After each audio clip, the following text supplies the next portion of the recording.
नमस्कार साथियों, Bhairav agriculture classes Gangapur city के डिजिटल प्लेटफॉर्म पर आपका हार्दिक स्वागत है। तो अपन आज जो टेस्ट लगा था, आज रविवार था और रविवार था तो टेस्ट होना ही था। जो टेस्ट लगा था अपन के जो न्यू जो बच्चे हैं, जो क्रैश कोर्स के वाले जो बच्चे हैं, उनका टेस्ट लगा था। उसका अपन प्रत्येक सब्जेक्ट में यहाँ पर सॉल्यूशन अपन पढ़ेंगे। तो यहाँ पर जो सबसे पहले जो क्वेश्चन इसमें दे रखे हैं वो दे रखे हैं एग्रोनॉमी के। एग्रोनॉमी के जो क्वेश्चन है, यहाँ पर जो एग्रोनॉमी पढ़ाता हूँ मैं पढ़ाता हूँ, तो एग्रोनॉमी क्वेश्चन आपको मैं प्रत्येक क्वेश्चन बाय क्वेश्चन अपन यहाँ पर सॉल्व करेंगे। तो सबसे पहले अपन क्वेश्चन की बात करते हैं। पहला क्वेश्चन जो है वो है अपन के राजस्थान में सिंचाई का मुख्यतः स्रोत क्या है। तो देखो, राजस्थान में जो सिंचाई का मुख्यतः स्रोत है वो है साथियों कुएं व नलकूप। क्या है साथियों? कुएं व नलकूप। परंतु अगर पूछ लिया जाए कि राजस्थान में सिंचाई है जो सर्वाधिक कुएं व नलकूप द्वारा किस जिले में की जाती है, तो वो की जाती है जयपुर में की जाती है। कहां की जाती है साथियों? जयपुर में। परंतु अगर पूरे भारत में पूछ लिया जाए कि पूरे भारत में जो कुएं व नलकूप है उनसे सर्वाधिक सिंचाई कहां पर की जाती है, तो उनसे सर्वाधिक जो सिंचाई है वो की जाती है साथियों अपन के गुजरात और यूपी में की जाती है। कहां पर की जाती है साथियों? गुजरात और यूपी में की जाती है। इसके बाद में और क्वेश्चनों की अपन चर्चा करते हैं, जैसे और ऑप्शनों की अपन चर्चा करते हैं। जैसे अपन इसमें पहले है नहरें, तो नहरों के द्वारा जो सर्वाधिक जो अपन सिंचाई होती है पूरे भारत के अंदर, वो होती है यूपी में होती है। कहां होती है साथियों? यूपी में। बात करते हैं तालाबों की, तो तालाबों द्वारा होती है वो होती है तमिलनाडु में। कहां पर होती है साथियों? तमिलनाडु में। अगर बात करें अपन राजस्थान में, राजस्थान में सर्वाधिक तालाबों द्वारा सिंचाई किस जिले में होती है, तो वो होती है भीलवाड़ा में। कहां पर होती है? भीलवाड़ा में। इसके बाद में अपना अगला क्वेश्चन है ड्रिप सिंचाई के अंतर्गत सर्वाधिक क्षेत्रफल किस राज्य का है। तो साथियों, ड्रिप सिंचाई विधि वहां पर अपनाई जाती है जहां पर पानी की सर्वाधिक कमी होती है, और आपको पता होगा कि सर्वाधिक जो कमी है वो अपन के राजस्थान में है। तो अगर पूछ लिया जाए क्षेत्रफल, इसका एरिया सर्वाधिक कहां पर है ड्रिप इरिगेशन का, तो सर्वाधिक अपन के राजस्थान में। परंतु ये पूछ लिया जाए कि सर्वाधिक कहां पर ये अपनाई जाती है, तो सर्वाधिक जो प्रयोग में ली जाती है वो महाराष्ट्र में ली जाती है। कहां पर ली जाती है साथियों? महाराष्ट्र में। परंतु यहां पर क्षेत्रफल पूछा गया है तो इसका राइट आंसर होगा राजस्थान। इसके बाद में अपना अगला क्वेश्चन तीसरा है, निम्न में से पशु चलित सिंचाई का साधन है। मतलब पशु चलित पूछा गया है यहाँ पर। तो साथियों देखो, पशु चलित जो है अपन बात करते हैं, पहला चरस, दूसरा बेड़ी और तीसरा है डेकली। तो देखो, बेड़ी और डेकली जो है ये तो क्या है, एक प्रकार से मानव चलित है। कौन से हैं? मानव चलित। परंतु अगर बात करते हैं अपन चरस की, चरस और एक और आता है रहट। तो चरस और रहट दो प्रकार के ये जो साधन है वो कौन से हैं? पशु चलित है। तो इसका राइट आंसर क्या जाएगा साथियों? चरस जाएगा। क्या है? चरस। और अगला क्वेश्चन की तरफ आते हैं। अगला क्वेश्चन है, यदि किसान अपने 1 हेक्टेयर भूमि पर 1 सेंटीमीटर पानी देना चाहता है तो किसान को कितने पानी की आवश्यकता होगी। यहां पर साथियों 1 हेक्टेयर में 1 सेंटीमीटर पानी दे रहा है तो उसको जरूरत होगी 1000 लीटर पानी की। 1 लाख लीटर। कितने लीटर? 1 लाख लीटर। परंतु बात कर रहे हैं अगर 1 mm पानी दे रहा है तो उसको 10,000 लीटर। और बात करते हैं 1 मीटर क्यूब, तो 1 मीटर क्यूब बराबर या 1 मीटर उसको बोलते हैं, तो उसमें वो पानी आता है वो 1000 लीटर पानी आता है। तो अगर 1 हेक्टेयर 1 सेंटीमीटर पानी दे रहा है तो उसका राइट आंसर है 1 लाख लीटर पानी। इसके बाद में अगला क्वेश्चन जो है वो है लघु सिंचाई परियोजना के अंतर्गत कितना क्षेत्रफल आता है। तो साथियों यहाँ पर पूछा गया लघु सिंचाई। ये जो सिंचाई परियोजना है वो आपको मैंने बताई थी 3 प्रकार की होती है। एक तो होती है लघु, एक दूसरी होती है मध्यम और तीसरी होती है बृहत, जिसको अपन दीर्घ सिंचाई परियोजना भी कहते हैं। तो लघु में वो आती है जिनका हेक्टेयर कितना होता है? 2000 हेक्टेयर से कम होता है। तो जिनका जो हेक्टेयर है, मतलब जिनका जो क्षेत्रफल है वो 2000 हेक्टेयर से कम है, तो सभी किस में आती है? लघु में आती है। परंतु बात करते हैं मध्यम में, तो मध्यम में जिनका 2000 से और 10,000 के मध्य है तो किस में आती है? मध्यम में आती है। और जिनका अगर 10,000 से अधिक है तो किस में आती है? वो बृहत में आती है। किस में आती है साथियों? बृहत में। तो इसका राइट आंसर क्या है? बी। इसके बाद में अगर अगला जो क्वेश्चन है वो है पौधे की सतह का तापमान किस यंत्र द्वारा मापा जाता है। देखो, पौधे की सतह का तापमान या पूछ लिया जाता है कभी पत्तियों का तापमान, तो इसका जो देखो पहली बात आती है, पहला जो ऑप्शन है वो है थर्मामीटर। थर्मामीटर तो भाई एक प्रकार का तापमापी, सामान्य तापमापी है, जिसका प्रयोग तो अपन के मानव शरीर में तापमान को मापने के लिए किया जाता है। तो इसका तो राइट आंसर इसको हो ही नहीं सकता। इसके बाद में यहाँ पर दूसरा है इंफ्रारेड मीटर। इंफ्रारेड मीटर दे रखा है साथियों, ध्यान रखना। क्वेश्चन दो दे रखा है, उसमें जो ऑप्शन है उनको आपको ध्यान से समझना है, ध्यान से पढ़ना है ना। तो इसका जो मीटर है, मीटर गलत है यहाँ पर। इसके बाद में पायरोनोमीटर द्वारा सौर विकिरण को प्रयोग करते हैं, तो ये भी गलत है। परंतु यहाँ पर दे रखा है कोई नहीं, तो कोई नहीं इसका क्या हो जाएगा? राइट, क्योंकि यहाँ पर इसमें तीनों ऑप्शन है, वो तीनों ऑप्शन है ही नहीं है। परंतु और बात करते हैं कि भाई पौधे की सतह का तापमान किस यंत्र द्वारा, तो वो मापा जाता है इंफ्रारेड थर्मामीटर के द्वारा मापा जाता है। किसके साथियों? थर्मामीटर। देखो यहाँ पर दे रखा है, परंतु यहाँ पर मीटर दे रखा है, थर्मामीटर नहीं दे रखा है। तो इसी कारण से आपको ऑप्शन अच्छे प्रकार से पढ़ने, तो इसका राइट आंसर है वो तो क्या हो जाएगा? कोई नहीं। परंतु और वैसे देखा जाए कि पौधे की सतह का तापमान किस यंत्र द्वारा मापा जाता है, तो वो मापा जाता है इंफ्रारेड थर्मामीटर के द्वारा। इसके बाद में आता है अपना अगला क्वेश्चन। अगला क्वेश्चन है बलुई मृदाओं में नमी ज्ञात करने की उपयुक्त विधि कौन सी है। तो देखो बलुई मृदा जो होती है, जिनको अपन तनाव युक्त मृदा भी कहते हैं, तनाव युक्त मृदाओं में मतलब टेंशन वाली मृदा, तो उनमें जो अपन काम में लेते हैं वो टेंशियोमीटर लेते हैं। कौन सा लेते हैं? टेंशियोमीटर। पर बात करते हैं न्यूट्रॉन प्रोब विधि की। न्यूट्रॉन प्रोब विधि जो है वो अपन काली मृदाओं में नमी ज्ञात करने के लिए लेते हैं। परंतु जिप्सम ब्लॉक विधि, जिप्सम ब्लॉक विधि जो कार्बनिक जो मृदाएं होती है, कौन सी मृदा होती है साथियों? कार्बनिक मृदाएं, उनमें नमी ज्ञात करने के लिए कौन सी ली जाती है? जिप्सम ब्लॉक विधि काम में ली जाती है। इसके बाद में अपना अगला क्वेश्चन आता है। अगला क्वेश्चन 8वां क्वेश्चन है, आलू की फसल की जलमांग mm होती है। देखो आलू की फसल की जलमांग होती है साथियों, वो होती है 500 से 700 mm, और यहाँ पर ऑप्शन में दे रखा 600, तो इसका राइट आंसर क्या होगा? 600 mm। इसके बाद में अगला क्वेश्चन है, आलू का वो गेहूं है, गेहूं का IWCP अनुपात होता है। तो देखो साथियों गेहूं सबसे ज्यादा की बात कर ले, सबसे ज्यादा जो IWCP अनुपात होता है वो धान का होता है, और वो होता है 1.2। सबसे कम की बात करें, सबसे कम कुसुम का होता है, कुसुम का होता है 0.4, और गेहूं का जो होता है वो होता है साथियों 0.9। जो इसका राइट आंसर है वो क्या जाएगा अपन का? बी। इसके बाद में अगला क्वेश्चन है 10वां क्वेश्चन। 10वां क्वेश्चन है, एक अश्व शक्ति में कितनी मानव शक्ति होती है। देखो जो 10 मानव शक्ति होती है ना, उसमें 1 HP होती है, जिसको अपन हॉर्स पावर HP कहते हैं। तो देखो यहां पर इसका अपन इसमें भाग देंगे तो कितना आ जाएगा? 0.1। तो मतलब एक अश्व शक्ति में अगर पूछ लिया जाए मानव शक्ति, तो मानव शक्ति होती है 0.1। परंतु बात करें बैल की, बैल में कितनी शक्ति पाई जाती है ना, तो वो पाई जाती है 0.5। इसके बाद में अपना क्वेश्चन है, धान का परीक्षण भार कितना होता है। तो धान का परीक्षण भार जो होता है वो साथियों वो होता है 25 ग्राम। कितना होता है? 25 ग्राम। परंतु अगर बात करते बासमती धान की तो वो उसका होता है 21 ग्राम। बात करते गेहूं की होता है 40 ग्राम। 31 ग्राम तो किसी को होता ही नहीं, तो इसका तो ऑप्शन गलत है। परंतु इसका जो राइट आंसर है धान का परीक्षण भार, तो वह अपन का बी 25 ग्राम।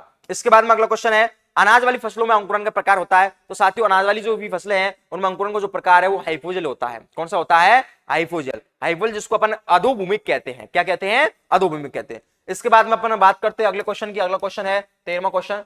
13वां क्वेश्चन है, संकर मक्का के प्रमाणित बीजों की पृथक्करण दूरी रखी जाती है। तो साथियों संकर मक्का के जो प्रमाणित बीज होते हैं उनकी जो पृथक्करण दूरी रखी जाती है वो 300 मीटर रखी जाती है। परंतु यहाँ पर पूछ लिया जाता है वो आधार बीज, तो आधार बीज की रखी जाती है वो 600 मीटर रखी जाती है।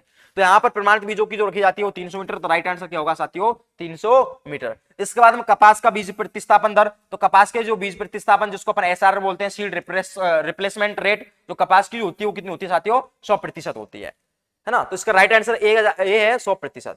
इसके बाद में अपना 15वां क्वेश्चन है, आलू में सुषुप्तावस्था को तोड़ने के लिए थायोयूरिया की कितनी मात्रा का प्रयोग किया जाता है। तो आलू में सुषुप्तावस्था को तोड़ने के लिए थायोयूरिया की जो मात्रा लेते हैं वो लेते हैं अपन 0.5 से 1%। तो इसका राइट आंसर क्या है साथियों? 0.5 से 1%, और यहाँ पर 1% दे रखा है, तो इसका राइट आंसर डी।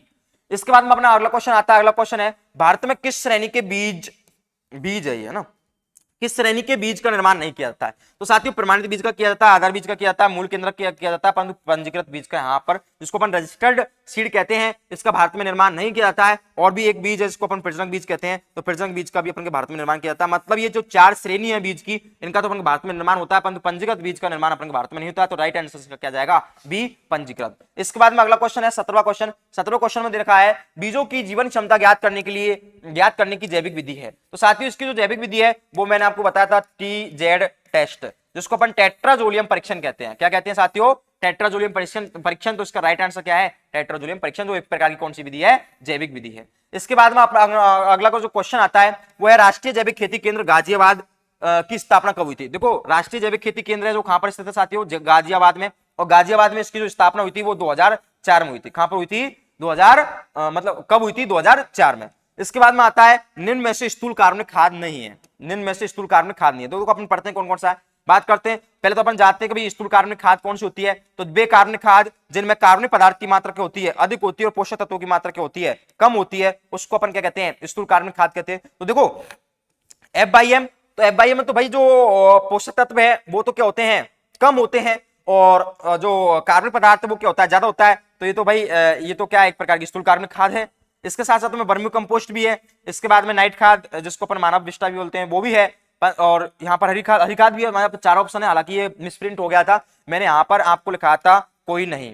क्या लिखा था? कोई नहीं। तो इसका जो राइट आंसर है वो क्या जाएगा साथियों? कोई नहीं। क्यों? क्योंकि तीनों की तीनों ही जो है वो तीनों कौन सी है? स्थूल कार्बनिक खाद है। कौन सी है? स्थूल। परंतु और बात करें अपन जैसे सूखा रक्त है, केक्स जिसको अपन खलिया कहते हैं, खलिया है ना, हड्डी का चूरा है, वो सब किस में आती है? वो सांद्र कार्बनिक खाद में आती है ना। मछली की खाद है वो भी किस में आती है? सांद्र कार्बनिक खाद में आती है। इसके बाद में अपना अगला क्वेश्चन है, राष्ट्रीय जैविक उत्पादन कार्यक्रम की शुरुआत कब की गई। तो साथियों राष्ट्रीय जैविक उत्पादन कार्यक्रम की जो शुरुआत की गई थी वो सन 2000 में की गई थी, और ये की गई थी अप्रैल 2000 में। कब की गई थी साथियों? अप्रैल 2000 में की गई थी। और ये की गई थी उद्योग व वाणिज्य मंत्रालय के द्वारा। किसके द्वारा की गई थी साथियों? उद्योग व वाणिज्य मंत्रालय के द्वारा इसकी शुरुआत की गई थी। इसके बाद में अगला क्वेश्चन है, आधुनिक जैविक खेती का जनक किसे कहा जाता है? तो साथियों आधुनिक जैविक खेती का जो जनक है वो सर अल्बर्ट हॉबर्ट को कहा जाता है। किसको कहा जाता है? सर अल्बर्ट हॉबर्ट को। परंतु बात करते हैं डॉक्टर रूडोल्फ स्टेनर, इसको कहा जाता है जैव गतिकी खेती का जनक, जैव गतिकी, जिसको अपन बायोडायनेमिक खेती भी बोलते हैं। लॉर्ड वाल्टर नॉर्थवन, इन्होंने सर्वप्रथम ऑर्गेनिक फार्मिंग शब्द दिया था। तो सबसे पहले ऑर्गेनिक फार्मिंग जो शब्द दिया था किसने दिया था? लॉर्ड वाल्टर नॉर्थवन ने दिया था। परंतु एस आर कार्सन ने एक पुस्तक लिखी थी, इसका नाम था साइलेंट स्प्रिंग, और वो प्रकाशित हुई थी 1963 में। उस पुस्तक में क्या हुआ था, जो जितने भी रसायन है जिनका प्रयोग अपन खेती में करते हैं उससे होने वाले दुष्प्रभावों के बारे में उसने बताया था। इसके बाद में अपना जो अगला क्वेश्चन है वो है गोबर की खाद बनाने की उत्तम विधि। तो साथियों गोबर की खाद बनाने की जो उत्तम विधि है वो है संशोधित गड्ढा विधि है। कौन सी है? संशोधित गड्ढा विधि। बात करते हैं जैसे वर्तमान परिचित विधि। वर्तमान परिचित विधि में डायरेक्टली ढेर लगा करके ऊपर किसी खाली भूमि पर ढेर लगा करके क्या किया जाता है? इकट्ठा किया जाता है गोबर। परंतु इसमें क्या होता है, कभी कभी अधिक तापमान है, बरसात को है, मतलब बरसात पड़ती है, अधिक तापमान हो जाता है, इस कारण से जो अधिकांश पोषक तत्वों को क्या हो जाता है? हास्य हो जाता है। परंतु जैसे नाली विधि है, नाली विधि में भी क्या होता है, अगर इसमें भूमि के अंदर बनाएंगे तो तापमान ज्यादा होता है, तो तापमान ज्यादा होने के कारण वहां के बाद जो नाइट्रोजन है उसका क्या होता है साथियों? बाष्पीकरण हो जाता है। क्या हो जाता है? बाष्पीकरण। इस कारण से ये जो नाली विधि है, वर्तमान परिचित विधि है, एक विधि और हिप विधि जिसको अपन कहते हैं, इन तीनों से अपन को कम मात्रा में पोषक तत्व प्राप्त होते हैं, परंतु सबसे ज्यादा पोषक तत्व प्राप्त होते हैं उस संशोधित गड्ढा विधि से अपन को पोषक तत्व प्राप्त होते हैं। तो इसी कारण से गोबर की खाद बनाने की क्या है? उत्तम विधि है। इसके बाद में अगला क्वेश्चन है, कंपोस्ट बनाने की एडको विधि किसके द्वारा विकसित की गई थी? तो साथियों एडको विधि जो है वो हर्चिसन व रिचार्ड द्वारा विकसित की थी। बात करते हैं सीएन आचार्य के द्वारा बेंगलोर विधि, और अगर बात करते हैं यशवंत डीवाड़ के द्वारा इंदौर विधि को विकसित किया गया था। इसके बाद में अपन का नाडेव विधि भी आती है, और नेडेव विधि जिसको नाडेव काका द्वारा विकसित किया गया था। इसके बाद में अगला क्वेश्चन है, अगला क्वेश्चन अपन का 24वां क्वेश्चन है, वर्मी कंपोस्ट बनाने के लिए किस प्रकार के केंचों को प्रयोग किया जाता है? तो साथियों वर्मी कंपोस्ट बनाने के लिए एपीजी प्रकार के केंचों को प्रयोग किया जाता है, जो 90% कार्बनिक पदार्थ खाते हैं और 10% क्या खाते हैं? मृदा खाते हैं। और अगर पूछ लिया जाए कि राजस्थान की जलवायु के अनुसार एपीजी प्रकार की कौन सी प्रजाति है ना, कौन सी प्रजाति का अपन प्रयोग वर्मी कंपोस्ट करते हैं, तो करते हैं आइसिनिया फोएटिडा। कौन सी प्रजाति साथियों? आइसिनिया फोएटिडा प्रजाति के जो भी केंचू होते हैं उनका प्रयोग अपन के राजस्थान में वर्मी कंपोस्ट बनाने के लिए किया जाता है। इसके बाद में अपना अगला क्वेश्चन आता है 25वां क्वेश्चन है, निम्न में से खाद्य खली नहीं है। मतलब यहाँ पर अखाद्य खली के बारे में पूछा गया है। तो साथियों अखाद्य खली जो है वो अरंडी की खली है। क्यों? क्योंकि अरंडी की खली को अपन के मतलब जो पशु होते हैं उनके द्वारा खाया नहीं जाता है, परंतु कुसुम है उसको खाया जा सकता है, मूंगफली है, कपास है, इनको खाया जा सकता है। तो साथियों यहाँ पर जो अपने क्वेश्चन है वो अपने क्वेश्चन 25 जो क्वेश्चन अपन के एग्रोनॉमी के थे वो कंप्लीट हुए। इसके बाद में जो क्वेश्चन आते हैं अपन के वो आते हैं एनिमल हस्बेंड्री के। जो एनिमल हस्बेंड्री के जो क्वेश्चन है वो आपको मनोज जी आपको सॉल्व करवाएंगे।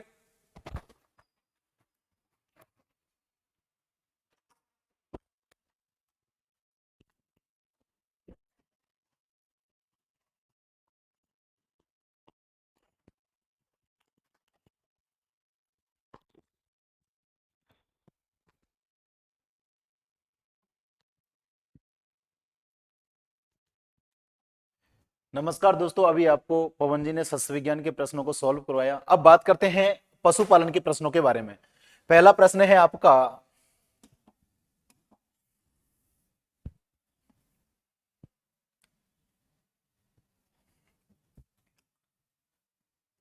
देखिएगा पहला प्रश्न है आपका कि दूध में किस तत्व की कमी होती है। आपका प्रश्न है कि दूध में किस तत्व की कमी होती है। पहला है लोहा, दूसरा है मैग्नीशियम, तीसरा ऑप्शन है आपका कैल्शियम, और चौथा ऑप्शन है आपका फास्फोरस। आपका जो ये सही आंसर रहेगा वो रहेगा आपका लोहा, यानी Fe। आयरन की दूध में कमी पाई जाती है, यानी नहीं पाया जाता है, जबकि दूध में सबसे ज्यादा कैल्शियम और फास्फोरस पाया जाता है। अगला है आपका प्रश्न कि भैंस के दूध में गाय के दूध की मिलावट का पता लगाने के लिए कौन सा परीक्षण किया जाता है। यानी जब भैंस के दूध में अगर गाय का दूध मिला दिया जाता है, उस मिलावट का पता लगाने के लिए कौन सा परीक्षण किया जाता है। पहला है आयोडीन परीक्षण, दूसरा है हंसा परीक्षण, और तीसरा है आपका नाइट्रेट परीक्षण। तो भैंस के दूध में गाय की दूध की मिलावट का पता लगाने के लिए कौन सा परीक्षण किया जाता है? हंसा परीक्षण किया जाता है। जबकि दूध में वर्षा जल की मिलावट का पता लगाने के लिए कौन सा परीक्षण किया जाता है? नाइट्रेट परीक्षण किया जाता है। और दूध में स्टार्च की मात्रा का पता लगाने के लिए कौन सा किया जाता है? आयोडीन परीक्षण किया जाता है। नेक्स्ट क्वेश्चन है कि दही जमाने के लिए उपयुक्त तापमान होगा, यानी दूध से दही बनाने के लिए, यानी दूध को उबालकर उचित मात्रा में जामन मिलाया जाता है और दूध को ठंडा कितने तापमान पर, यानी दही जमाने के लिए उपयुक्त तापमान कितना रहता है? 17 डिग्री सेल्सियस, दूसरा ऑप्शन है 21, तीसरा ऑप्शन है 27, चौथा ऑप्शन है आपका 33 डिग्री। तो आपका सही आंसर रहेगा 21 डिग्री, यानी दूध को उबालकर 21 डिग्री सेंटीग्रेड तापमान पर ठंडा करके उचित मात्रा में जामन मिलाया जाता है। तो दही जमने के लिए 21 डिग्री सेंटीग्रेड तापमान उपयुक्त तो रहता है। अगला क्वेश्चन है आपका कि खीस में सबसे ज्यादा पाया जाता है, यानी निम्न में से खीस में सबसे ज्यादा मात्रा में क्या पाया जाता है? पहला ऑप्शन है आपका लैक्टोज, दूसरा वसा, तीसरा है खनिज विटामिन एवं चौथा है कार्बोहाइड्रेट। तो याद रखना खीस में सबसे ज्यादा मात्रा में खनिज एवं विटामिन पाए जाते हैं। अगला है आपका कि पशुओं में एंथ्रेक्स रोग होता है, पशुओं में होने वाला एंथ्रेक्स रोग किसके द्वारा होता है? पहला ऑप्शन है आपका वायरस, दूसरा है जीवाणु, तीसरा है प्रोटोजोआ और चौथा कुछ ऑप्शन है आपका कवक। तो एंथ्रेक्स जो रोग होता है वो जीवाणु के द्वारा होता है और वो जीवाणु कौन सा होता है? बैसिलस एंथ्रेसिस नामक जीवाणु के द्वारा होता है। अगला क्वेश्चन है आपका, अगला जो क्वेश्चन है वो है आपका मुर्गियों में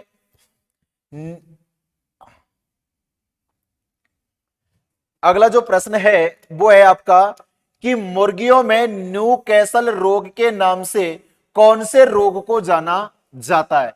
यानी मुर्गियों में ऐसा कौन सा रोग है जिसको अन्य न्यूकैसल रोग के नाम से जाना जाता है? पहला ऑप्शन है आपका चेचक, दूसरा है बर्ड फ्लू, तीसरा है रानीखेत और चौथा ऑप्शन है आपका मेरेक्स। तो याद रखना आपका जो न्यूकैसल रोग है इसको अन्य नाम रानीखेत के नाम से भी जाना जाता है, जो मुर्गियों की सबसे मुख्य बीमारी होती है, जो किसके द्वारा होती है? वायरस के द्वारा होती है। अगला क्वेश्चन है आपका कि मुर्गी की कौन सी नस्ल लड़ाई व मनोरंजन के लिए प्रसिद्ध है? यानी ऐसी कौन सी नस्ल है मुर्गियों की जिसको लड़ाई तथा मनोरंजन के लिए पाला जाता है? पहला है आपका रोड आइसलैंड, दूसरा है कॉर्निश, तीसरा ऑप्शन है व्हाइट लेगहॉर्न और चौथा क्वेश्चन है आपका असील। तो याद रखना आपका जो सही आंसर रहेगा वो कौन सा रहेगा? असील, जिसका उत्पत्ति स्थल कहां पर है?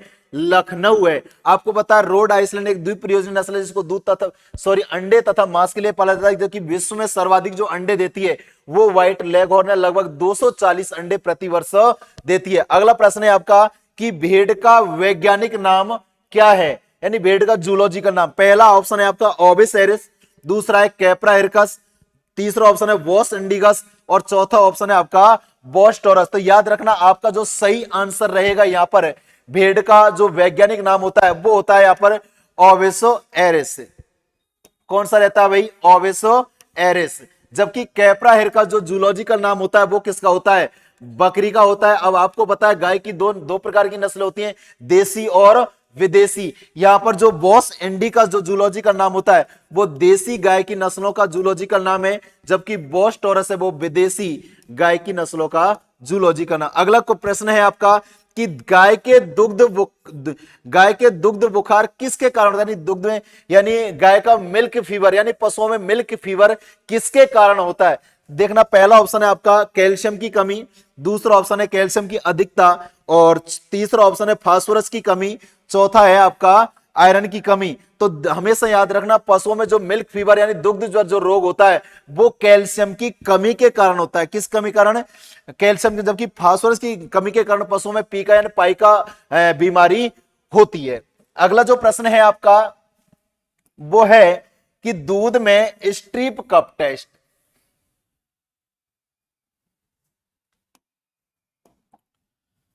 प्रश्न है आपका दूध में स्ट्रिप कप टेस्ट किस बीमारी का पता लगाने के लिए किया जाता है? यानी पशुओं में ऐसा कौन सा रोग होता है जिसका पता लगाने के लिए स्ट्रिप कप टेस्ट किया जाता है? पहला है ये एफएमडी है, दूसरा है थनेला, तीसरा ऑप्शन है एंथ्रेक्स और चौथा ऑप्शन है आपका गलगोटू। तो याद रखना, स्ट्रिप कप टेस्ट जो किया जाता है वो थनैले रोग की पहचान के लिए किया जाता है, जो स्ट्रेप्टोकोसी एगेलेक्टी नामक जीवाणु के द्वारा होता है। Thank you. अगर आपको ये वीडियो अच्छी लगी हो तो लाइक करें, शेयर करें और हमारे YouTube channel Bhairav agriculture classes को सब्सक्राइब करें। नमस्कार दोस्तों, Bhairav agriculture classes Gangapur city के डिजिटल प्लेटफॉर्म पर आपका एक बार फिर से हार्दिक स्वागत है। दोस्तों, आज आपका जो टेस्ट लिया गया था, नए बैच का जो क्रैश कोर्स चल रहा है उसका टेस्ट लिया गया था, तो उसमें आपको बाकी जो सब्जेक्ट है उनके साथ सॉल्यूशन बता दी है। मैं जो आपके जो मृदा विज्ञान इससे संबंधित जितने भी आपके जो क्वेश्चन है उनका एक एक करके सॉल्यूशन बताता हूं। तो दोस्तों, आपके अपने जो क्वेश्चन है वो 36 नंबर से शुरू हो रहे हैं। तो दोस्तों, 36 नंबर का आपका जो क्वेश्चन है वो है कि मृदा के ऊर्ध्वाधर काट को क्या कहा जाता है। दोस्तों, जो आपका 12वीं क्लास का जो पहला ही जो चैप्टर है उसमें से क्वेश्चन पूछा गया है कि मृदा के जो ऊर्ध्वाधर काट है, वर्टिकल सेक्शन है, उसको क्या कहा जाता है। तो दोस्तों ध्यान रखना, उसको कहा जाता है मृदा प्रोफाइल, या फिर इसको अगर हिंदी में बोले तो मृदा परिच्छेदिका। बाकी ऑप्शनों की बात करें दोस्तों, मृदा संस्तर जिसको सॉइल हॉरिजॉन्स बोला जाता है। तो अगर जो मृदा प्रोफाइल है, जो खड़ा काट है, उसमें समांतर जो परतें दिखाई देती है जो गुणों में एक दूसरे से भिन्न होती है, उन्हें क्या बोलते हैं, मृदा संस्तर बोलते हैं। और दोस्तों, सोलम की बात करें तो A+B जो संस्तर है जो मृदा प्रोफाइल में पाए जाते हैं, दोनों को मिला के क्या बोला जाता है, सोलम बोला जाता है। अगर दोस्तों अपन पेडोन की बात करें तो मृदा का सबसे छोटा जो आयतन है, छोटे से छोटा आयतन, उसको क्या बोला जाता है, पेडोन बोला जाता है। उसके बाद में दोस्तों जो अपना अगला क्वेश्चन है वो है कि निम्न में से कौन सा मृदा का भौतिक गुण नहीं है। दोस्तों, आपको यहां पर सेलेक्ट करना है कि मृदा का जो भौतिक गुण है वो कौन सा नहीं है। तो दोस्तों, मैंने आपको जो पढ़ाया था उस समय पर जितने भी आपकी सॉइल प्रॉपर्टीज मतलब मृदा के गुण पढ़ाए थे, भौतिक गुण, रासायनिक गुण और जैविक गुण, तो वहां पर मैंने एक एक करके आपको लिखाया था। तो दोस्तों यहां पर ध्यान रखना, मृदा के भौतिक गुण में मृदा कणाकार मृदा का भौतिक गुण है, मृदा रंग भी मृदा का भौतिक गुण है, और कण घनत्व या फिर इसका घनत्व आ जाता है या स्थूल घनत्व आ जाता है, ये भी मृदा का कैसा गुण है, भौतिक गुण है। लेकिन आपसे पूछा है कि भौतिक गुण कौन सा नहीं है, तो ध्यान रखना दोस्तों, उभय प्रतिरोध क्षमता जिसको बोला जाता है बफरिंग कैपेसिटी, क्या बोला जाता है दोस्तों, बफरिंग कैपेसिटी, ये मृदा का भौतिक गुण नहीं है। उसके बाद में दोस्तों अगला जो आपका क्वेश्चन है तो वो है दोस्तों ISSS के अनुसार महीन बालू के कणों का आकार कितना होता है। दोस्तों, यहां से आपसे पूछा गया है कि ISSS, सबसे पहले तो आपको पता होना चाहिए कि ISSS है क्या है, Indian society of soil science, जो नई दिल्ली में स्थित है, जो मृदा के जो कण है उनका आकार निर्धारित करती है। तो दोस्तों अगर अपन बात करें, यहां से पूछा है आपको महीन गाल को, तो दोस्तों मैंने आपको बताया था एक एक करके आपको देखना है कि सबसे पहले बात करें अपन किले की, किले या फिर जिसको हिंदी में बोला जाता है मृत्तिका। तो मैंने आपको बताया था इसके कणों का आकार 0.002 मिमी से क्या होता है, कम होता है। अगर अपन बात करें मृत्तिका की तो होता है 0.002 मिमी से क्या होता है, कम होता है। उसके बाद में दोस्तों बताया था मैंने सिल्ट, सिल्ट का दोस्तों आपको क्या करना है कि एक जीरो को घटा देना है, तो यहां पर ज्यादा दिमाग लगाना नहीं है, 0.002 से लगाकर 0.02 मिमी। लेकिन दोस्तों आप यहां से पूछा है महीन बालू, उसके बाद में जो कण का आकार आएगा वो किसका आने वाला है, आपका महीन बालू का आने वाला है। तो दोस्तों आपको मैंने बताया था महीन बालू। तो दोस्तों ध्यान रखना, महीन बालू का जो कण का आकार है वो ध्यान रखना 0.02 से लगाकर 0.2 मिमी क्या होता है, महीन बालू के कणों का आकार होता है। तो इसमें ऑप्शन जो है आपका 0.02 से 0.2 मिमी, ये आपका सी वाला जो ऑप्शन है वो सही आंसर जाएगा दोस्तों। उसके बाद में दोस्तों आपके 38 क्वेश्चन कंप्लीट होते हैं, और 39 नंबर का जो क्वेश्चन है वो है कि मृदा का ऐसा कौन सा अंतर्निहित इनहेरेंट कैपेसिटी होती है या क्षमता होती है जिसे कृषि की क्रियाओं के द्वारा मतलब भू परिष्करण वगैरह द्वारा अपन उसको क्या नहीं कर सकते, परिवर्तित नहीं कर सकते या फिर उसको चेंज नहीं कर सकते। तो दोस्तों ध्यान रखना, मैंने आपको बताया था मृदा कणाकार वर्ग को भी अपन परिवर्तित कर सकते हैं, मृदा संरचना को भी परिवर्तित कर सकते हैं, स्थूल घनत्व भी परिवर्तित हो जाता है, जबकि मृदा कणाकार जिसको बोला जाता है सॉइल टेक्सचर, क्या बोला जाता है, सॉइल टेक्सचर, और हिंदी में इसको एक और नाम है मृदा गठन। ये एक मृदा का ऐसा अंतर्निहित गुण होता है जिसे कृषि क्रियाओं के द्वारा परिवर्तित नहीं कर सकते। दोस्तों बहुत ही महत्वपूर्ण प्रश्न है। उसके बाद में दोस्तों अगला जो 40 नंबर का आपका क्वेश्चन है वो है कि किस घनत्व को सापेक्षिक घनत्व, कौन सा घनत्व, सापेक्षिक घनत्व या फिर स्पेसिफिक डेंसिटी या फिर वास्तविक घनत्व, सापेक्ष घनत्व या फिर वास्तविक घनत्व के नाम से जाना जाता है। तो दोस्तों ध्यान रखना, कण घनत्व जो आपका पार्टिकल डेंसिटी है, पीडी जिसको अपन बोलते हैं शॉर्ट में, तो ध्यान रखना दोस्तों जो सापेक्षिक घनत्व है उसे कण घनत्व को सापेक्षिक घनत्व या फिर वास्तविक घनत्व या ट्रू डेंसिटी के नाम से जाना जाता है। जबकि स्थूल घनत्व की बात करें तो इसे झूठा घनत्व या आभासी घनत्व के नाम से जाना जाता है। उसके बाद में दोस्तों अगला आपका जो क्वेश्चन है वो है भू परिष्करण मतलब टिलेज की क्रिया करने से मृदा के कण घनत्व पर क्या प्रभाव पड़ेगा। दोस्तों मैंने आपको बताया था कि भू परिष्करण क्रिया करने से मृदा में रंध्रावकाश प्रतिशतता क्या हो जाती है, बढ़ जाती है। रंध्रावकाश प्रतिशतता बढ़ जाती है। तो यहां पर मैंने आपको दो चीजें बताई थी, तीन चीजें बताई थी सॉरी, एक तो वीडी, पीडी और रंध्रावकाश प्रतिशतता। तो पहली बात तो रंध्रावकाश प्रतिशतता बढ़ेगी, और रंध्रावकाश प्रतिशतता बढ़ेगी तो यहां पर बीडी का मान क्या हो जाएगा, कम हो जाएगा। लेकिन आपको मैंने बताया था कि पीडी का रंध्रावकाश पर कोई प्रभाव, इसका सॉरी भू परिष्करण का मतलब रंध्रावकाश का पीडी पर कण घनत्व पर कोई भी प्रभाव नहीं पड़ता है। चाहे आप कितनी भी जुताई कर दो, भू परिष्करण कितना भी कर दो, उसके कण घनत्व पर कोई भी प्रभाव नहीं पड़ेगा। तो कैसा रहेगा, अपरिवर्तित। कैसा रहेगा दोस्तों, अपरिवर्तित रहेगा। क्योंकि अपन ने जब पढ़ा था शुरुआत में सॉइल कंपोनेंट्स मृदा अवयव पढ़े थे, तो वहां पर अपन ने जब डेंसिटी पढ़ी थी, तो वहां पर जब अपन ने पीडी पढ़ा था तो उसमें मैंने आप बताया था कि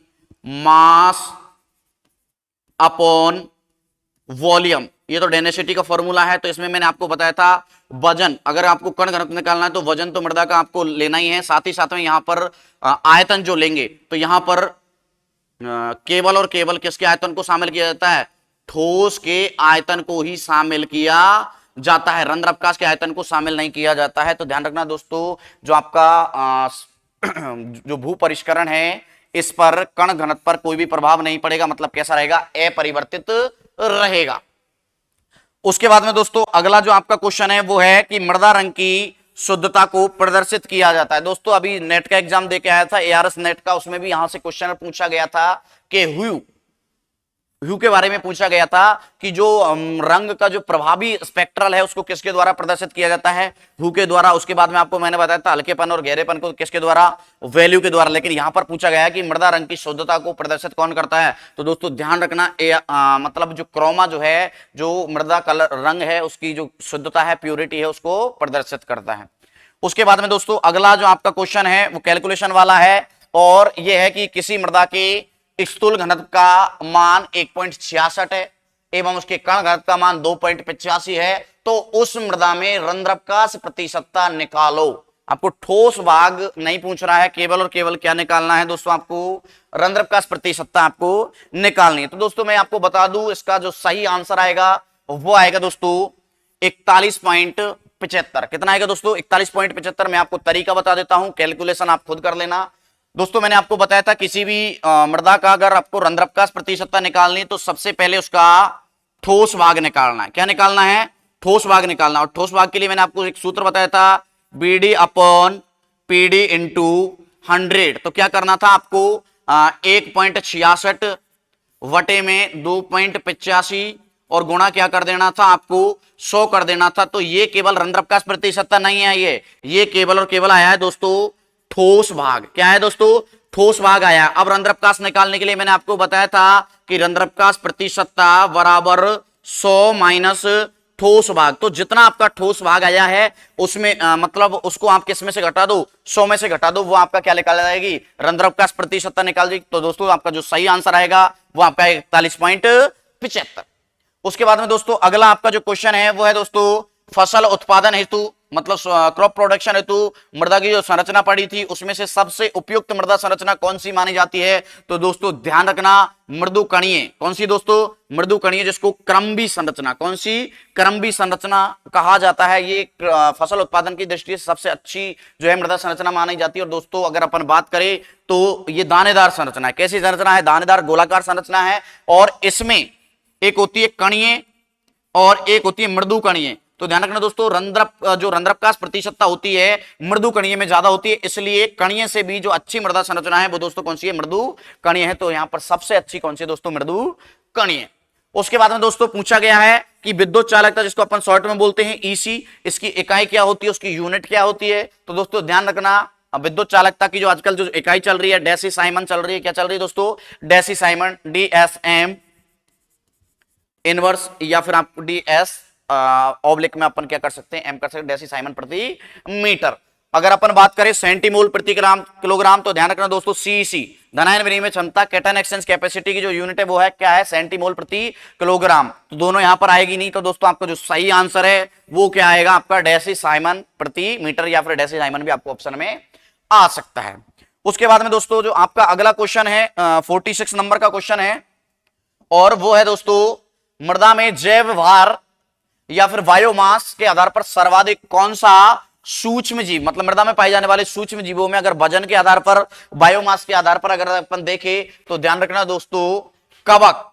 कौन दोस्तों कवक। कवक जो है वजन के आधार पर, बायोमास के आधार पर सबसे ज्यादा पाए जाने वाला सूक्ष्म जीव है। अगर दोस्तों संख्या के आधार पर बात करें तो वहां पर जीवाणु सबसे ज्यादा पाया जाता है। तो दोस्तों अगर अपन क्रम की पूछे तो सबसे ज्यादा पाया जाता है आपका कवक का पाया जाता है वजन के आधार पर, उसके बाद में एक्टिनोमाइसीटीज, फिर आपका जीवाणु पाया जाता है, और उसके बाद में आपका शैवाल पाया जाता है। आपके यहां से पूछा है बायोमास के आधार पर, तो ध्यान रखना दोस्तों कवक सबसे ज्यादा पाया जाता है।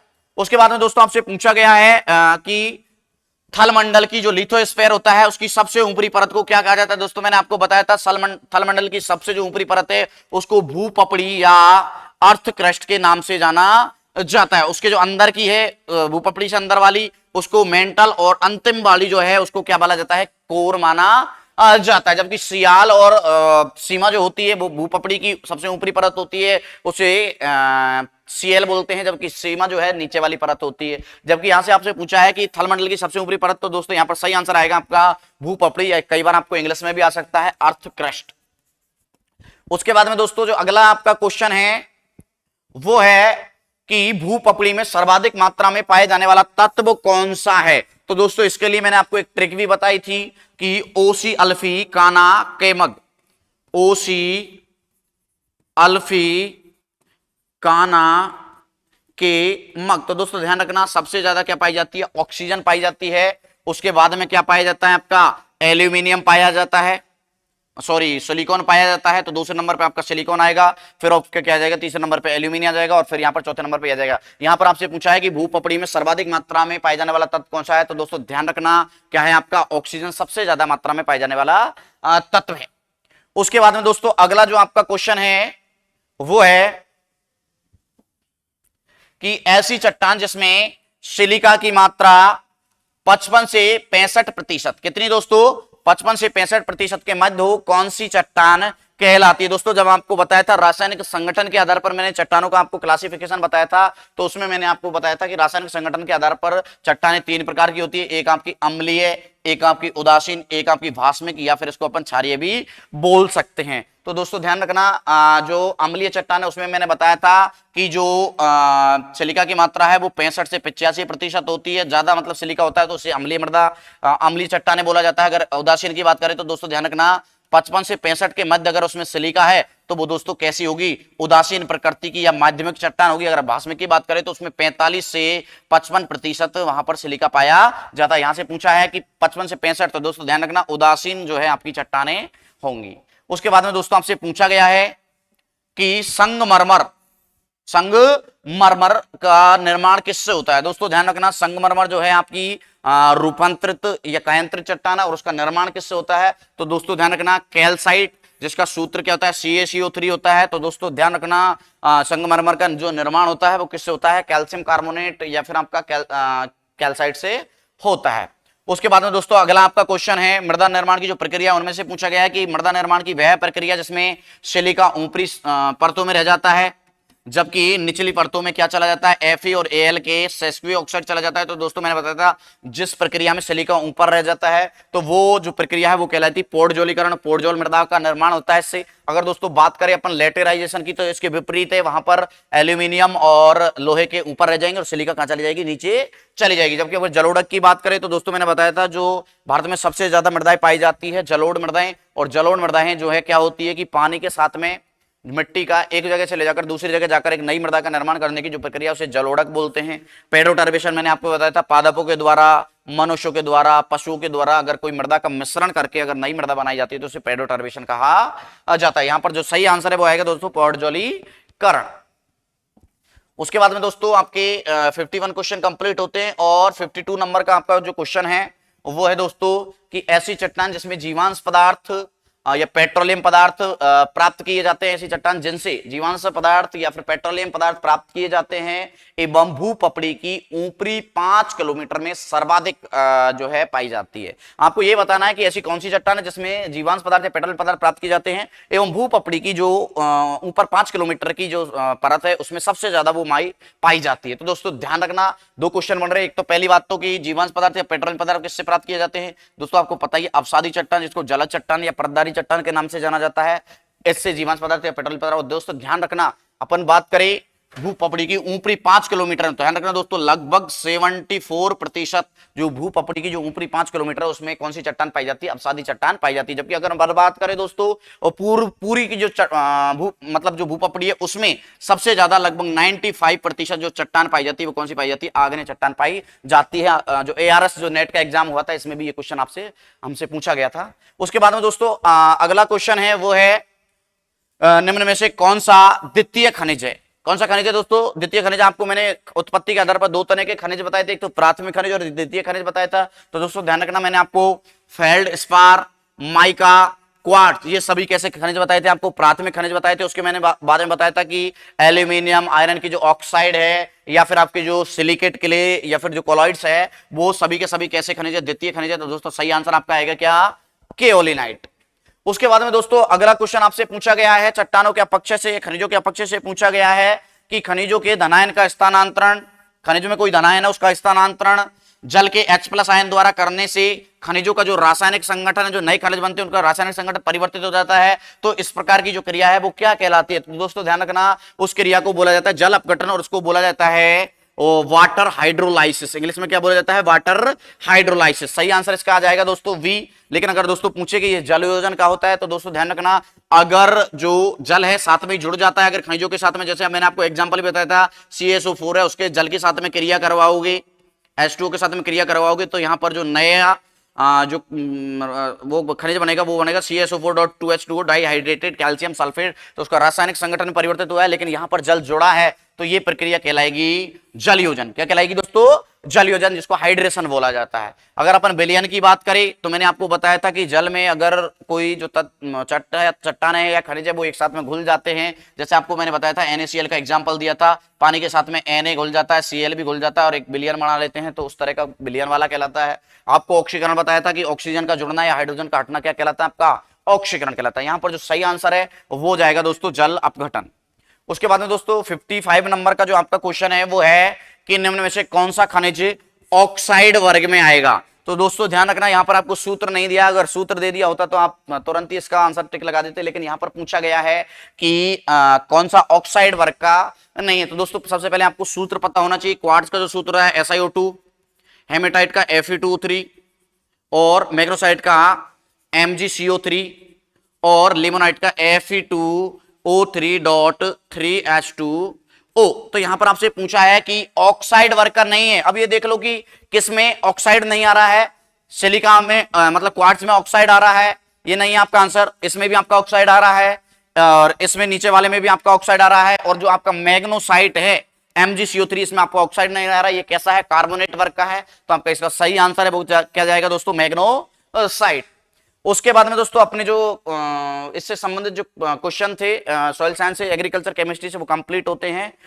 तो अगला जो है आपको सॉल्व कराएंगे। तो ये अपने क्वेश्चन कंप्लीट हो चुके हैं।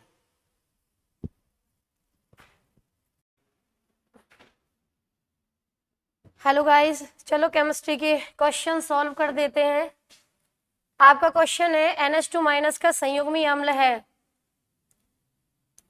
NH2- का संयुग्मी अम्ल है। अगर ये संयुग्मी अम्ल है तो ये कौन होगा, क्षार। और क्षार क्या करते हैं हमेशा, देखो अम्ल और क्षार के बारे में ब्रॉन्स्टेड-लॉरी ने क्या बोला था कि जो प्रोटॉन त्यागते हैं, जो प्रोटॉन देते हैं, प्रोटॉन का मतलब H+ आयन, वो अम्ल कहलाते हैं, और जो प्रोटॉनों को ग्रहण करते हैं वो क्षार कहलाते हैं। ठीक है, तो ये संयुग्मी अम्ल है तो ये इसका कौन है, क्षार। और जो क्षार को H+ आयन को ग्रहण करते हैं, H+ आयन है, H+ आयन को ग्रहण करते हैं मतलब प्रोटॉनों को ग्रहण करते हैं, तो ये अम्ल है। तो ये इसका कौन हुआ, साथ वाला क्षार। और क्षार क्या करता है, हमेशा ग्रहण करता है। NH2 में एक जोड़ोगे तो क्या आ जाएगा, NH3। नेक्स्ट है, निम्न में से कौन सा सूचक पीएच परास 8.3 से 10 के बीच में कार्य करता है तो फिनोक्सिलीन। HCO3 माइनस का संयुग्मी क्षार, अब ये संयुग्मी क्षार है तो ये इसका कौन होगा, अम्ल। और अम्ल हमेशा क्या करते हैं, प्रोटोनों का त्याग करते हैं। तो अगर ये प्रोटोन को त्यागेगा तो क्या बनाएगा, CO3 2 माइनस। अच्छा ये रॉन्ग है, थोड़ा सा यहाँ पे मिस्टेक है, ये इसमें ऑप्शन इस तरीके से है CO3 2 माइनस। ओके, निम्न में से कौन ब्रांचेड अम्ल व क्षार दोनों की तरह कार्य करता है, ये ऑप्शन भी आई थिंक रॉन्ग दे रखे हैं, इसमें ये ऑप्शन है CO3 माइनस, तो ये ऑप्शन रहेगा आपका HCO3 माइनस। अम्ल और क्षार दोनों की तरह कार्य करते हैं। नेक्स्ट सुनेंगे अगला क्वेश्चन। शीतल पेय के एक नमूने में हाइड्रोजन आयन की सांद्रता 3.8 इंटू 10⁻³ m है, तो इसका पीएच क्या होगा। देखो इसका पीएच का फॉर्मूला क्या होता है हमारा, माइनस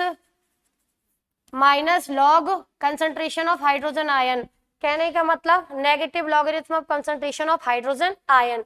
अब यहाँ पे इसका वैल्यू रखेंगे, H+ आयन का वैल्यू 3.8 इंटू 10⁻³ तो 3.8 लॉग 3.8 का वैल्यू हो जाएगा 3.42 और उसमें से log 10 का वैल्यू जो होता है वो होता है log 10 का वैल्यू 1, तो 3.42 में से 1 को माइनस करोगे तो 2.42 आएगा, तो क्या ऑप्शन रहेगा हमारा 2.42। नेक्स्ट है अम्लीय बफर विलयन निम्न को मिलाने से बनाया जा सकता है, कौन सा ऑप्शन होएगा। देखो सोडियम एसीटेट और एसिटिक अम्ल, सोडियम एसीटेट क्या हो गया CH3COONA और एसिटिक अम्ल होता है CH3COOH। अम्लीय बफर विलयन मिलके बनता है दुर्बल अम्ल तथा दुर्बल अम्ल व प्रबल क्षार के लवण से, तो ये पहला ही ऑप्शन रहेगा हमारा। इसमें निम्न में से दुर्बलतम संयुग्मी क्षार है, दुर्बलतम संयुग्मी क्षार की पूछ रहा है इसमें, तो ClO4 माइनस आएगा, क्या आएगा ClO4 माइनस। दुर्बल अम्ल व प्रबल क्षार वाले लवणों के जलीय विलयन का पीएच दर्शाने वाला सूत्र कौन सा होगा, प्लस प्लस वाले आएंगे दोनों, प्लस इधर भी प्लस इधर भी प्लस, ये वाला ऑप्शन होगा आपका ऑप्शन नंबर 4। नेक्स्ट सुनेंगे अगला क्वेश्चन है किस विलयन जिसके पीएच 4 है HCl मिलाने पर पीएच 2 हो जाता है, तो 2 बार अगर एक बार कम हो रहा है तो सांद्रता कितनी हो जाएगी 10 और अगर 2 बार हो रहा है तो सांद्रता कितनी हो जाएगी 100, तो क्या ऑप्शन रहेगा हमारा यहाँ पे 100 गुना, कितना गुना हो जाएगा 100 गुना, 100 गुना। आर्हेनियस के अनुसार जो जल में घुलकर H+ आयन देते हैं वो क्या कहलाते हैं अम्ल, और जो OH- आयन देते हैं वो क्या कहलाते हैं क्षार। वह अभिक्रिया जिनमें अम्लों के H+ आयन और क्षारों के OH- से संयोग करके जल बनाते हैं क्या कहलाती है, उदासीनीकरण अभिक्रिया। अगला क्वेश्चन देखो, निम्न में से प्रबल अम्ल का युग्म है, प्रबल अम्ल का युग्म कौन सा होगा, अम्ल की बात की जा रही है, तो देखो इसमें NaOH तो क्षार है, ये तो होगा नहीं, इधर यहाँ पे KOH ये भी क्षार है, ये भी नहीं होगा, इधर भी ये क्षार है, ये नहीं होगा, तो कौन सा ऑप्शन रहेगा, ऑप्शन नंबर C। नेक्स्ट है CuSO4 का नीला रंग किसके कारण होता है, Cu2+ के कारण। अगला क्वेश्चन, विलयन में विद्युत अपघट्य का वह अंश जो वियोजित होता है उसे क्या कहते हैं, वियोजन की मात्रा। नेक्स्ट क्वेश्चन है वियोजन की मात्रा को प्रभावित करने वाला कारक है, वियोजन की मात्रा को प्रभावित करने वाले कारक कौन कौन से, सांद्रता भी है, ताप भी है, विद्युत अपघट्य सभी, तो कौन सा ऑप्शन रहेगा अपना option number D all. Arrhenius की सीमाएं क्या होती है, आर्हेनियस की सीमा होती है जलीय विलयन में अम्ल क्षार की व्याख्या, आर्हेनियस की सीमा ये थी जलीय विलयन में अम्ल क्षार की व्याख्या कर रहे हैं, बिना अम्ल के अम्ल और क्षार को नहीं, बिना जल के अम्ल और क्षार की व्याख्या नहीं कर सकते हैं, अम्लीय क्षारीय व्यवहार को जलीय विलयनों से नहीं समझा सकते हैं, CO2 NO2 इनके अम्लीय व्यवहार को नहीं समझा सकते, तो कौन सा ऑप्शन रहेगा हमारा ऑप्शन नंबर D। नेक्स्ट सुनिए अगला क्वेश्चन, निम्न में से प्रबलतम संयुग्मी क्षार है, प्रबलतम संयुग्मी क्षार की बात की जा रही है, तो प्रबलतम संयुग्मी क्षार कौन सा होगा अपना HClO-। निम्न में से प्रबलतम अम्लीय सामर्थ्य है, प्रबलतम अम्लीय सामर्थ्य होगी HClO4 की, HClO4। HNO3 का संयुग्मी क्षार है, अगर ये संयुग्मी क्षार है तो ये कौन होगा अम्ल, और अम्ल क्या करते हैं प्रोटॉन का त्याग, तो प्रोटॉन का त्याग करके क्या बना लेगा NO3-। अपने केमिस्ट्री के क्वेश्चंस कंप्लीट हो चुके हैं, बायोलॉजी के क्वेश्चन है, बायोलॉजी वाले सर अब बायोलॉजी के क्वेश्चन को सॉल्व करवाएंगे। Okay thank you.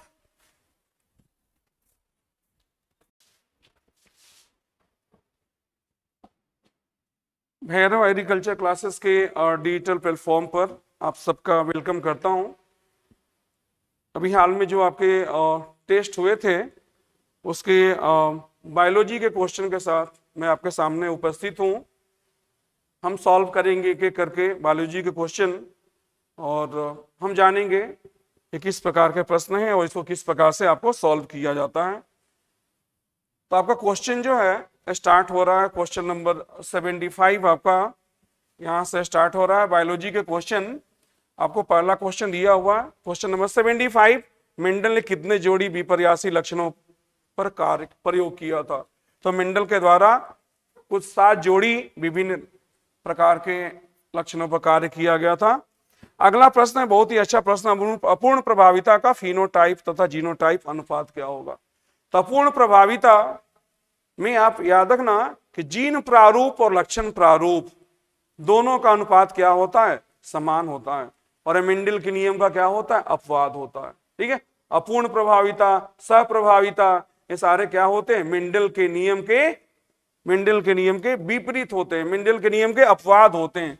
तो आप थोड़ा सा देख लो, जैसे आपका आर और आर, ठीक है, इस प्रकार के आपने जो अगर संकरण का आपने ऐसे अगर प्रयोग कराया है, ठीक है, तो इसमें जो है आपका 2 प्रकार के युग्मक का निर्माण होगा, आर आर, और यहाँ भी क्या होगा? आर और आर।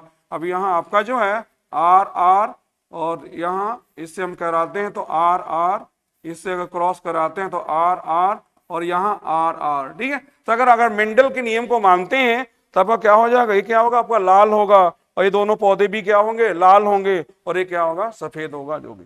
तो क्या होगा इसमें? लक्षण प्रारूप का अनुपात क्या आएगा? 3:1।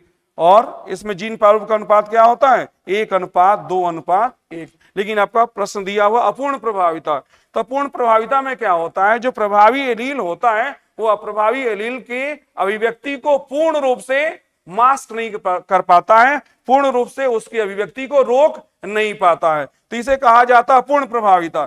तो पूर्ण प्रभाविता की स्थिति में आपका ये दोनों पौधे क्या हो जाएंगे? गुलाबी हो जाएंगे, लाल, ये दोनों हो जाएंगे गुलाबी, और क्या हो जाएगा? सफेद। तो यहाँ लक्षण प्रारूप का अनुपात क्या हो गया? 1:2:1।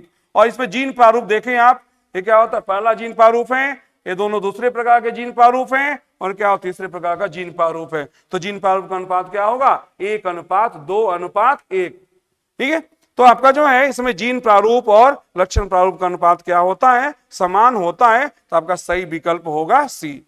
आइए हम आते हैं अगले प्रश्न की ओर। मेंडलवाद की खोज किसने की, किसने नहीं की? तो मेंडल के पश्चात, जो लंबे समय के पश्चात मेंडल का जो कार्य था वह क्या हुआ? छुपा हुआ रहा। बाद में अलग अलग वैज्ञानिकों ने उस पर कार्य किया, जिसमें हीगो डेब्रिस, कॉरेंस तथा सेमार्क, इन 3 वैज्ञानिकों ने पुनः मेंडल के नियम की खोज की। तो इसमें प्रश्न पूछा जा रहा है तो मेंडलवाद की खोज किसने नहीं की? तो यहाँ जो है कुछ मिसप्रिंटिंग हुई है, डार्विन जो भी होगा, ये आपका डी ऑप्शन होगा, इसने खोज नहीं की। अगला प्रश्न पूछा है, पुंकेसरों को चिमटी या कैंची से हटाना क्या कहलाता है? आपका सही विकल्प होगा बी, विपुंसन। अब हम आइए अगले प्रश्न की ओर आते हैं, क्वेश्चन नंबर 79। क्वेश्चन नंबर 79 में आपसे पूछा जा रहा है, आपका क्वेश्चन नंबर 79, मेंडल ने मटर के अलावा किस पौधे पर कार्य किया था? तो मेंडल ने मटर के अलावा मक्के के पौधे पर कार्य किया था।